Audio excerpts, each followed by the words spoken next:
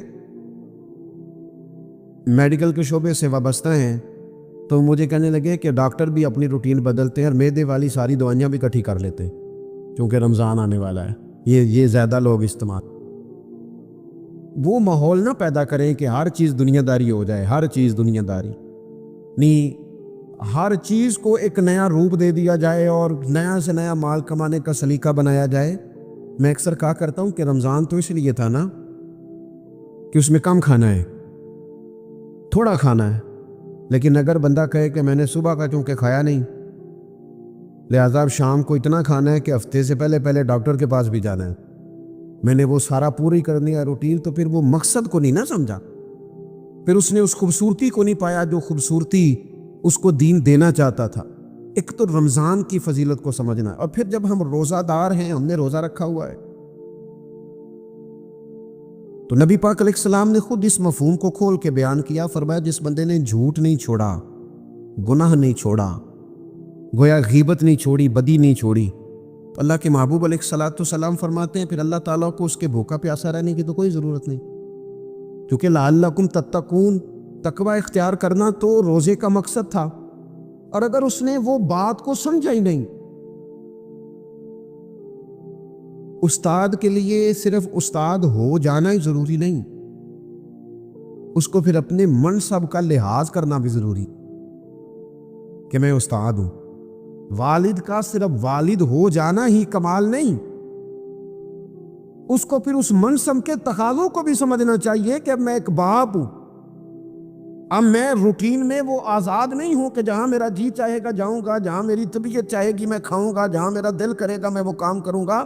اب آپ سرپرست ہیں، سربراہ ہیں، انسان دیکھیں نا، ایک شخص ہے وہ عالم ہے، اب علم پڑھ لینا صرف کمال نہیں، وہ اپنے منصب کو بھی تو سمجھے نا، اس منصب کے وقار کو، اس کے لحاظ کو بھی تو سمجھے نا۔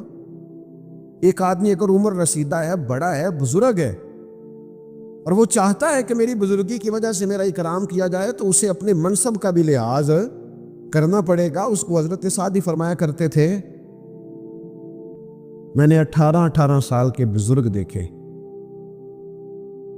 اور میں نے 75 سال کے بچے دیکھے۔ حضور کیا مطلب؟ فرمانے لگے عمر ہو گئی لیکن اپنے منصب کا خیال نہ کیا، عادات بچوں والی رہی،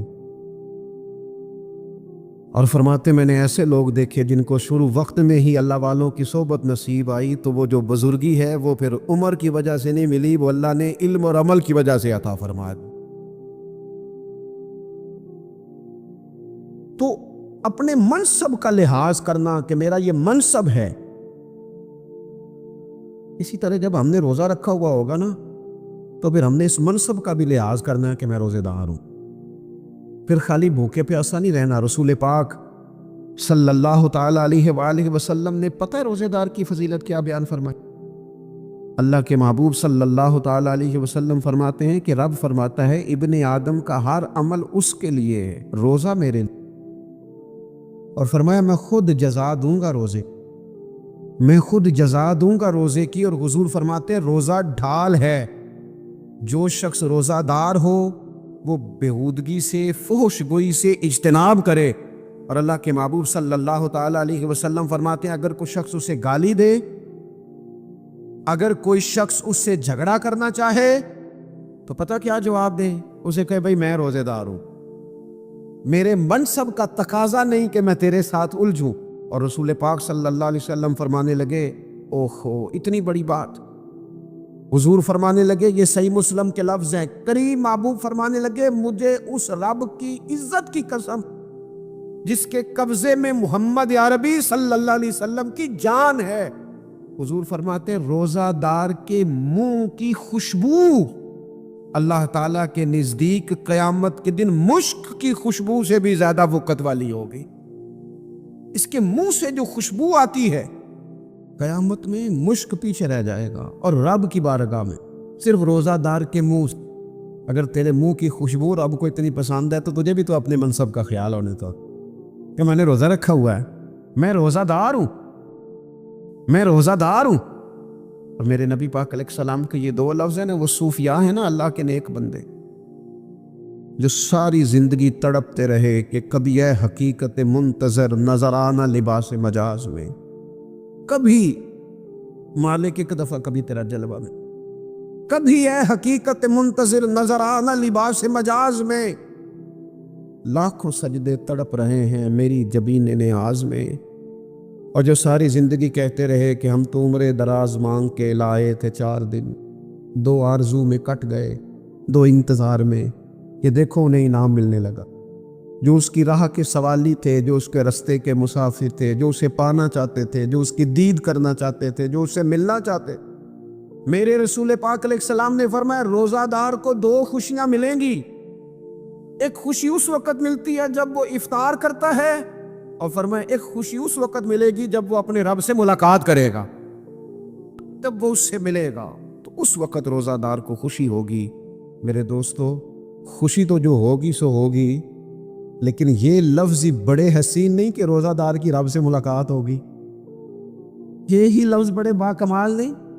ایک روایت میں تو یہ ہے نا کہ روزہ میرے لیے ہے، میں اس کی جزا دوں گا، اور ایک روایت میں یہ ہے کہ روزہ میرے لیے ہے اور رب فرماتا ہے میں خود روزے کی جزا ہوں، یعنی باقی نیکیوں پر ثواب ملے گا، روزہ رکھنے والے کو رب رحمان ملے گا۔ نبی اکرم صلی اللہ تعالی علیہ وسلم کے امت کے صوفیاء نے نا کچھ چیزوں کو بڑا کھولا ہے۔ عارف رومی کہتے ہیں کہ ایک دن نا محمود غزنوی نے خزانوں کے دروازے کھول دیے اور فرمایا بھائی میں نے آج ہر چیز کھول دی ہے، جو جس چیز پہ ہاتھ رکھے گا وہ اسی کی ہو جائے گی۔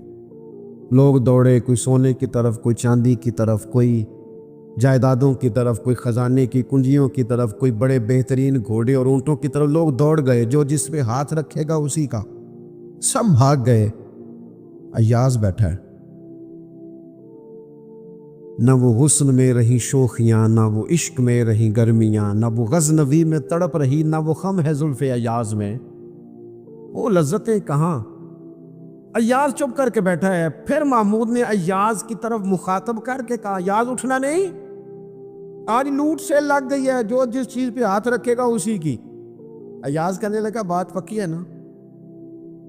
تو محمود خوش تھے، موڈ بڑا اچھا تھا، کہا بالکل پکی ہے۔ تو ایاز کہنے لگے چلو ٹھیک ہے۔ ایاز اٹھے، پیچھے سے جا کے نا تو محمود کے کندھے پہ ہاتھ رکھ دیا، محمود کے کندھے پہ ہاتھ رکھا۔ محمود کہنے لگے یہ کیا بات کا، آپ سے میں نے پوچھا تھا بات پکی ہے، جو جس پہ ہاتھ رکھے گا اسی کا نا۔ تو تھوڑی دیر پہلے مسکراتے چہروں میں آنسو آ گئے، ایاز بھی روئے تو محمود بھی روئے۔ کہا بادشاہ پکا رہنا، وہ جن کو خزانے چاہیے تھے وہ دوڑ گئے، مجھے تو چاہیے۔ لنگ کئی مہینے تے برس گئے تے تیری دید نو دیدے ترس گئے، تیری تو ملے گا۔ تو پھر کہا محمود نے، اس نے کہا میں وعدہ کر چکا تھا، بس ٹھیک ہے، باقیوں کے خزانے اور میں تیرا طے ہو گئی۔ فرمایا باقی نیکیوں پر ثواب ملے گا، روزہ رکھنے والے کو رب رحمان ملے گا، اللہ کا قرب ملے گا۔ دیکھو نا، وہ خاص انسان کو کیفیت حاصل ہوتی ہے روزے میں، رب کے ہونے کا یقین۔ وہ جو صوفیاء کہتے ہیں نا مراقبہ کرو، وہ نصیب ہوتا ہے۔ یعنی کسی کو کیا پتا ہے اس کا روزہ ہے کہ نہیں، اکیلا ہے نا گھر میں، فریزر بھرا ہوا ہے، نہیں نہ کھاتا، کیوں؟ اسے پتا ہے میرا رب میرے ساتھ ہے، میرا رب مجھے دیکھ رہا ہے۔ بس یہ تصور توحید پکا ہو جاتا ہے رمضان، تو پھر اللہ تبارک و تعالیٰ کی بھی خاص رحمت اور کوئی خاص ہی اعزاز۔ حضور فرماتے ہیں جنت کے کئی دروازے ہیں، ایک باب الریان ہے، اس سے صرف روزہ دار گزریں گے۔ آواز ہوگا روزے والے آ جاؤ، وہ آ جائیں گے، فرمایا اس خاص دروازے سے گزرو، جب گزر جائیں گے تو فرمایا بند کر دو بھائی، اور کوئی نہیں گزرے گا یہاں سے، دروازہ ہی مخصوص ہے، ان کا اعزاز ہی ذرا زیادہ ہے۔ تو میرے عزیز، رمضان شریف کے اندر وہ منصب کا بس خیال رکھیں کہ میں روزہ دار، اس احتیاط کے ساتھ۔ اور دوسری جو رمضان کی چند عبادات ہیں نا، سب سے پہلی تو میں عرض کروں گا تراویح کے حوالے سے، یہ بات یاد رکھ لیں کہ نبی پاک علیہ الصلوۃ والسلام نے فرمایا جس نے ایمان اور احتساب کی نیت کے ساتھ رمضان میں قیام کیا، اللہ اس کے پچھلے سارے گناہوں کو معاف فرما دے۔ اور ایک مقام پر نبی پاک صلی اللہ تعالیٰ علیہ وسلم نے بیان کیا، یہ مشکات میں موجود ہے، حضور فرماتے ہیں رمضان اور قرآن دونوں قیامت کے دن بندے کی شفاعت کریں گے۔ رمضان کہے گا یا اللہ میں نے اسے دن بھر کھانا کھانے سے باز رکھا اور تیری بارگاہ کے حکم کے مطابق اس نے اپنے آپ کو ان چیزوں سے بچا کے رکھا، اور قرآن کہے گا مالک رات میں نے اسے نیند سے روکے رکھا۔ کیا مطلب؟ اس نے کھڑے ہو کے عبادت کی، اگرچہ اس سے مراد شارحین حدیث نے تراویح بھی لیا ہے، تہجد کی نماز بھی لیا ہے، صلاۃ اللیل بھی لی ہے، لیکن میرے عزیز یہ خاص ربط ہے قرآن مجید کے ساتھ تراویح کا۔ مسنون ہے رمضان کی راتوں میں قرآن مجید اور تراویح کا پڑھنا۔ اگر تھوڑی سی نا طبیعت میں صرف تبدیلی پیدا کی جائے، میں نے دیکھا ہے کہ جو لوگ کہتے ہیں نا میرا وقت بڑا قیمتی ہے، بڑی ساری جگہوں پہ آپ کو بیٹھنا پڑتا ہے، بیٹھیں آپ 2 گھنٹے بیٹھیں، 3 گھنٹے بیٹھیں۔ میں نے دیکھا ہے لوگ جاتے ہیں کسی دفتر میں تو رات کو ہی چلے جاتے ہیں، اس علاقے میں کھڑے ہیں، پاسپورٹ کے دفتر کھڑے ہیں، شناختی کارڈ کے دفتر کھڑے ہیں، امیگریشن کی لائنوں میں کھڑے۔ کچھ ذہن تو بنائیں کہ میں نے رات کھڑے رہنا ہے اور اپنے رب کی عبادت کرنی۔ تراویح کو ذرا ذوق سے آپ اگر تھوڑا ارادہ کر لیں گے نا، یعنی کوئی ایسا مشکل کام نہیں، میری تو رائے یہ ہے کہ پہلے 3-4 دن ذرا جم کے ذہن بنائیں اور تھوڑا سا نا روٹین کو بدلنے کی کوشش نہ کرے۔ جس امام صاحب کے پیچھے تراویح شروع کرے کوشش کریں ساری وہیں پڑھیں۔ روٹین بدلنے سے بھی سستی آتی ہے، ایک دن یہاں گئے 2 دن وہاں گئے، تو یہ روٹین بدلنے سے بھی بعض اوقات سستی آتی ہے۔ کوشش کریں ایک جگہ پہ قرآن شریف سننا شروع کریں اور پھر پورا قرآن مجید وہیں پہ سنیں اور تھوڑا ذہن بنائیں۔ میں نے دیکھا ہے ہمارے استاد صاحب اس طرح کیا کرتے تھے کہ بہت تھوڑا کھانا افطاری کے وقت، تھوڑا، اور ان سے کہا جاتا آپ بزرگ آدمی ہیں، اتنا کم کھانا کیسے نظام چلے گا؟ تو فرماتے تھے میں 1 چپاتی اور آدھی چپاتی کھا لوں گا لیکن تراویح کے بعد۔ اب اگر زیادہ کھانا کھاؤں گا تو طبیعت میں سستی آئے گی، میرے لیے کھڑا ہونا مشکل ہو جائے۔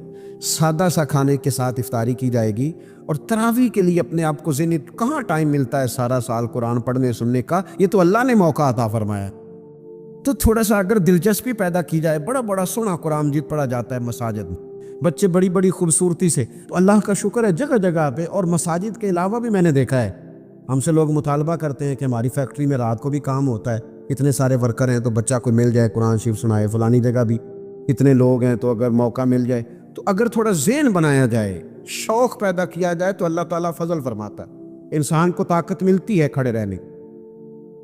ایک تو تراویح، روزہ، تراویح، اور تیسری بات ہے سحر اور افطار۔ یہ جو سحری اور افطار، یہودی جو تھے نا وہ سحری نہیں کرتے تھے، سحری کا نام و نشان نہیں تھا، روزہ رکھتے سحری نہیں کرتے۔ تو نبی پاک صلی اللہ تعالیٰ علیہ وسلم نے فرمایا ہمارے اور یہودیوں کے درمیان فرق ہی سحری کا ہے، اور نبی پاک صلی اللہ تعالیٰ علیہ وآلہ وسلم نے فرمایا سحری کھایا کرو، سحری کھانے میں برکت ہے۔ اور اگلی بات سننی آپ نے تو خوش ہو جانا ہے، سحری کو معمولی نہ سمجھے، سحری کرنا عبادت ہے۔ ہاں آپ مت سمجھیں کہ میں روٹی کھا رہا ہوں، یہ تو میرے سامنے دہی رکھا ہوا ہے، یہ تو سالن رکھا ہوا ہے، یہ تو اچار رکھا ہے، تو چپاتیاں رکھی ہیں۔ سحری کھانا عبادت ہے۔ آپ صبح اٹھے، آپ کی تو روٹین ہی اور تھی، تو 7 بجے کھاتے تھے، 9 بجے کھاتے تھے۔ یہ جو آپ صبح کھا رہے ہیں اٹھ کے سحری میں، اپنی مرضی سے تھوڑی کھا رہے ہیں، یہ تو کسی کے کہنے سے کھا رہے ہیں، یہ تو کسی کے بٹھائے بیٹھے ہیں۔ یہ جو سحری کا لنگر ہے یہ رب رسول کی رحمت کے ساتھ عطا ہوتا ہے، یہ کرم ہے، یہ اللہ رسول کے بٹھائے بیٹھے۔ کیا میرے رسول پاک صلی اللہ تعالیٰ علیہ وآلہ وسلم نے بات کھولی ہے، ترغیب و ترہیب میں حدیث ہے، اللہ کرے یہ کبھی چسکا لگ جائے، یہ والا مزہ آ جائے، تو پھر تو گھر میں دسترخوان نہیں بچھا ہوا ہوگا، پھر تو رنگ ہی کوئی اور ہوگا۔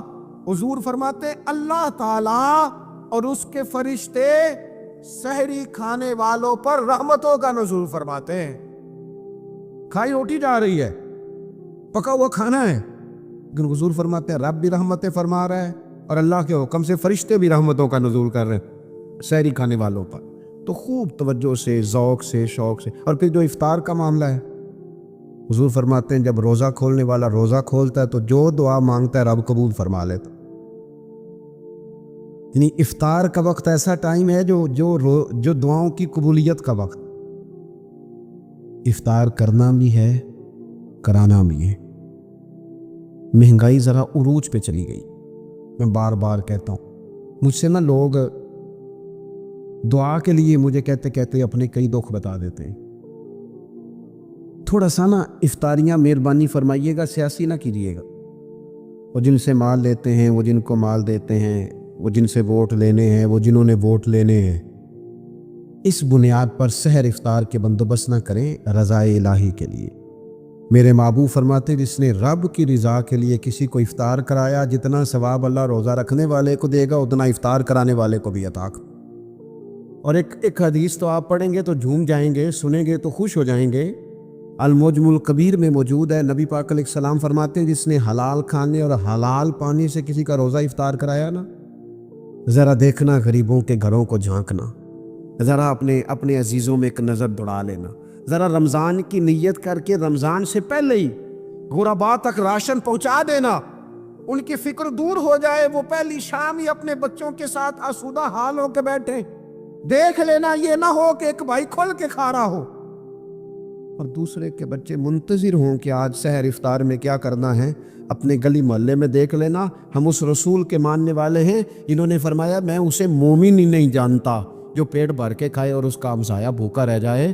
تھوڑا سا اپنے ارد گرد نظر ڈال لینا۔ المعجم الکبیر میں حدیث موجود ہے، اللہ کے پیارے رسول صلی اللہ تعالیٰ علیہ وسلم نے فرمایا جس نے حلال پانی سے، حلال روٹی سے کسی کا روزہ افطار کرایا تو فرمایا فرشتے اس بندے کے لیے رمضان کے دنوں میں، رمضان کی گھڑیوں میں دعا کرتے ہیں، اور جناب جبریل امین اس کے لیے شب قدر کی رات دعا کرتے۔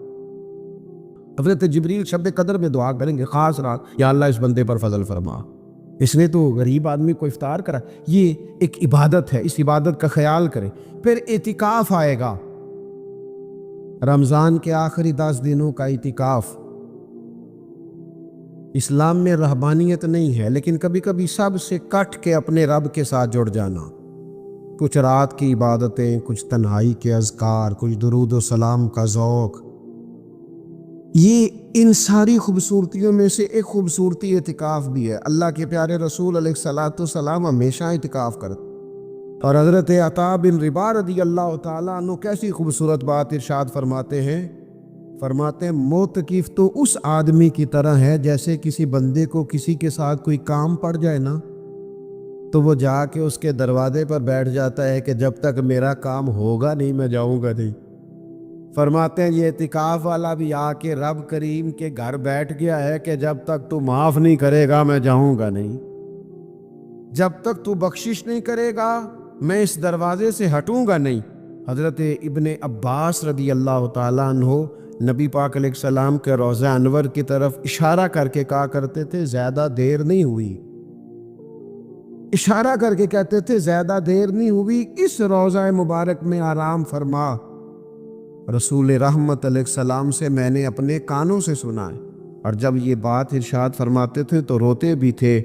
فرماتے ہیں میں نے خود نبی پاک علیہ الصلوۃ والسلام سے سنا ہے کہ جو شخص اللہ تعالیٰ کی رضا کے لیے ایک دن کا بھی اعتکاف کرے گا نا، اللہ تبارک و تعالیٰ اس کے اور جہنم کے درمیان 3 خندقوں کی آڑ بنا دے گا، اور فرمایا ان کی مسافت زمین و آسمان سے بھی زیادہ ہوگی۔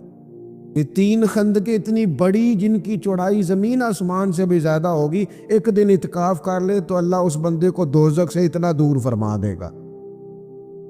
بہت سارے لوگ ہیں جن کو بڑا ٹائم ملتا ہے چھٹیاں گزارنے کے لیے، کبھی کسی سیاحتی مقام پر، کبھی کسی سیاحتی مقام پر، خرچہ بھی مل جاتا ہے، کام بھی ہو جاتا ہے، سارے سلسلے بن جاتے ہیں، بڑی بڑی جگہوں پہ لوگ جا کے ٹائم گزارتے ہیں۔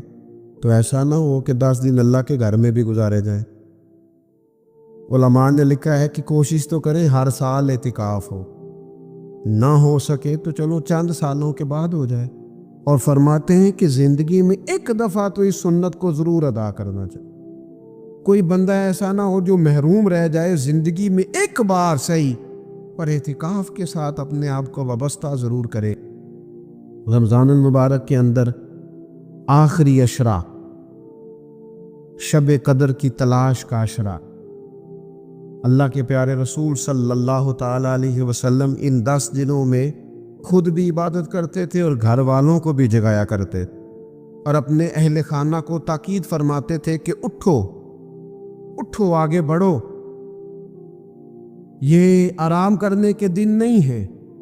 ہمارے ہاں یہ ہوتا ہے کہ وہ جو آخری 10 دن زیادہ ہی بات تلاش کے تھے، وہ آخری 10 دن سارے بازار میں گزر جاتے ہیں۔ کپڑے سلوائے جا رہے ہیں، کپڑے خریدے جا رہے ہیں، جوتے خریدے جا رہے ہیں، واپس کیے جا رہے ہیں، دوبارہ لیے جا رہے ہیں، سفر ہو رہا ہے، آنا جانا ہو رہا ہے، عیدیاں بٹ رہی ہیں۔ تو یہ سارے کام جو آخری عشرے میں کرنے ہیں، جو زیادہ عبادت کے دن تھے، وہ سارے کام تو رمضان سے بھی پہلے کر لینے چاہیے۔ کپڑے رمضان سے پہلے خریدے جائیں، پہلے سلوا لیے جائیں، جوتے پہلے لے لیے جائیں، ضرورت کے کام پہلے کر لیے جائیں۔ جہاں آپ کو جو بانٹنا ہے وہ رمضان سے پہلے کریں۔ وہ مفت کی اپنے دل کو مطمئن کرنا کہ اب میرے پاس یہ بڑے میں خیر کا کام کرنے نکلا ہوا ہوں، میں عیدی بانٹنے جا رہا ہوں، یہ پہلے بانٹنے تھے۔ یہ عجیب بات ہے کہ جو زیادہ وقت مسجد میں گزارنے کا ٹائم تھا وہ سارا ہم نے ضائع کر دیا۔ وہ ادھر ادھر بازاروں کی نظر ہو گیا، میل ملاپ کی نظر ہو گیا۔ تو اگر چیزوں کو مرتب کیا جائے، میں تو دوستوں سے کہا کرتا ہوں، زکوٰۃ کا حساب، صدقات کا حساب، صدقات فطر کا حساب، جتنے بھی روٹین کے کام ہیں اس کو کوشش کریں رمضان شریف سے پہلے آپ ترتیب دیں۔ آپ ان چیزوں کو پہلے سے مرتب کریں تاکہ وہ بہترین ہو جائیں۔ ہم تو اس دین کے ماننے والے ہیں جہاں نیت کرو تو اجر شروع ہو جاتا ہے۔ آپ رمضان کی نیت سے جو آج خرچ کریں گے اس کو اللہ تعالیٰ رمضان کے ثواب کے برابر ہی اجر عطا فرمائے۔ لیکن وہ ہم نا کچھ لوگ بڑا انتظار، ایک صاحب مجھ سے کہنے لگے جی میں نے سنا ہے صدقہ فطر آخری عشرے میں ہی دینا چاہیے۔ میں نے کہا آپ کا پروگرام تب دینے کا، اسی لیے آپ نے یہ گاڑا کر کے سن لیا، ذرا اس کو آپ نے زیادہ غور سے سن لیا ہے۔ آپ جب ضرورت محسوس کریں، جب آپ سمجھیں کہ کسی کو ضرورت ہے، ضرورت کے وقت کوئی چیز کام نہ آئی تو پھر کب جا کے کام آئے۔ تو میری آپ سے یہ اپیل رہے گی کہ پہلے سے چیزوں کو مرتب کریں، معاملات کو پہلے سے طے کریں۔ وہ لوگ بڑے اچھے ہوتے ہیں جو وقت پر منصوبہ بندی کریں، جو چیزوں کو ٹائم پہ مرتب کرتے ہیں۔ وہ ٹائم جو ہمارا بالکل اللہ کی بارگاہ میں حاضری کا ہے، عبادات کا ہے، اگر وہ سارا گاڑیوں کی نظر ہو جائے گا، اسفار کی نظر ہو جائے گا تو ہم نے حاصل کیا کیا۔ ایک بات آخر میں بڑے درد کے ساتھ آپ کی خدمت میں عرض کرنی ہے، ہر سال کہتا ہوں، اس سال بھی کہوں گا، ذاتی اخراجات کو کچھ کم کیا جائے۔ ذاتی اخراجات نہ کچھ لوگوں کے بہت زیادہ ہیں، ان کے اپنے لباس کے، کپڑوں کے، اور وہ اخراج میں نے پچھلے جمعے بھی کہا تھا، اسلام زیبائش کی اجازت دیتا ہے، نمائش کی اجازت نہیں دیتا۔ نمائش والے کام اگر تھوڑے چھوڑ دیے جائیں کچھ بھی نہیں ہوتا۔ میں تو شاید اگر میں سینکڑوں کہہ دوں تو غلط نہیں ہوگا، لیکن بیسیوں تو لوگ ایسے ضرور ہوں گے کہ جو عید ساری سو کے گزارتے، سارا دن سوئے رہتے، پتہ نہیں وہ اتنے مہنگے مہنگے کپڑے کس لیے خریدتے۔ عید کی نماز پڑھی، سو گئے، اور بھئی آپ کا فون بند تھا جی میں سو رہا تھا جی، تو بھئی وہ جو آپ نے 1.5 مہینہ درزی کے پاس آنا جانا لگایا، وہ کس مقصد کا؟ رات کو ہی پہننا تو کوئی پرانا جوڑا پہن لیتے۔ ایسی مصیبت کیا بنی ہوئی تھی؟ اتنے مہنگے کپڑے خریدے، اتنا مہنگا جوتا لیا، اور دن سارا سو کے گزار دیا۔ ذاتی اخراجات کام کرے، پتہ کیا ہے، فرق بہت بڑھتا جا رہا ہے، بہت بڑھتا جا رہا ہے۔ یعنی ایک جگہ پہ چیزیں پڑی ہیں، خراب ہو گئی ہیں، کھانے کا ٹائم نہیں، پہننے کا ٹائم نہیں، اور ایک جگہ وہ ہے کہ جہاں لوگ دوائی کو ترس رہے ہیں۔ گندم امیر شہر کی ہوتی رہی خراب، اور بچی کسی غریب کی فاقوں سے مر گئی، اور کسی نے کہا تھا کہ غریب شہر تو فاقوں سے مر گیا لیکن امیر شہر نے ہیرے سے خودکشی کر لی، اللہ معاف فرمائے۔ تو بہت ساری جگہوں پہ لوازمات زیادہ ہیں، اخراجات زیادہ ہیں، تکلفات زیادہ ہیں۔ اس رمضان میں مہنگائی کا جو زور ہے، حالات کی جو سنگینی ہے، اور تھوڑا پیچھے جائیں تو غریب علاقوں میں جس قسم پرسی کے ساتھ لوگ اپنا وقت بتا رہے ہیں، اگر صرف امیر لوگ اپنے کچھ ذاتی اخراجات کو کنٹرول کرنے میں کامیاب ہو جائیں تو بڑے سارے لوگ ایسے ہیں جن کے لیے وہ خوشیاں بانٹنے کا ذریعہ بنیں گے، اسباب میں، اور ویسے بھی زندگی سادہ کریں، آسان ہو جائے گی۔ آیت نمبر 17 میں بتایا کہ شیطان فرشتوں کی باتیں سننے کے لیے آسمانوں پہ جاتے ہیں تو ان پر آگ کے کوڑے برسائے جاتے ہیں، یعنی ان کا داخلہ عالم بالا میں بند ہے، پر وہ جانے سے باز آتے، یعنی شیطان باز نہیں آتا، اللہ کے بندے کئی تبلیغ چھوڑ دیتے ہیں، ان کا داخلہ بند ہے پر پھر بھی وہ باز نہیں آتا۔ آیت نمبر 19 سے زمین کے پھیلاؤ، اس میں پہاڑوں کے نصب کرنے، سبزہ اگانے اور دیگر وسائل معیشت کا ذکر ہے۔